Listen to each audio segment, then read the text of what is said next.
this channel, please don't forget to subscribe, like and share. And I would like to thank everybody who keeps on supporting this channel for their amazing support. So guys, there's this issue. I think you all know this girl was paninya dzake dzekumboficha na towers. I mean, angari girlfriend ya towers. We all know kuti mabrijo angari girlfriend ya towers, and kwese kwauna towers vanga vavese, but recently andisomboona varivese amene takazoona panero takana vakazoita sei. So mabrijo ane chinyuwani chiri kupisa chiri kukonzesa noise pa social media.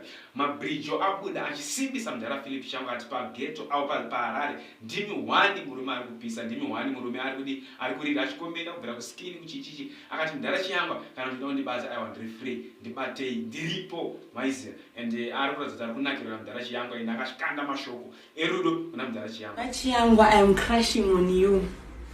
Mudhara skini yenyu, dumbu renyu vachiyangwa.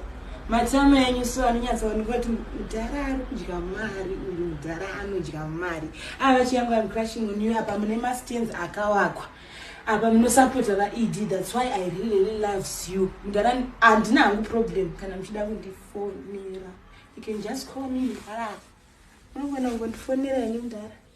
I will answer you anytime. I'm available for you because I'm crushing.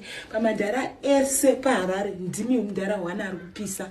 Mudhara anofamba nemota dzinotyisa. Mudhara anotopisa zvaiko zvino vachiyangwa ndimi muri kupisa.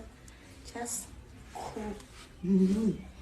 Andizotomaitwa zvinoitwa roti kana wada munhu obva unotaura pasocial media ino muonero wangu kuti zvimwe zvinhu zvingori off, so zvimwe zvinhu hazvingomake sense. Hamene chomunozviona sei. Don't forget to share with us what you think in the comment section. The voice is now yours.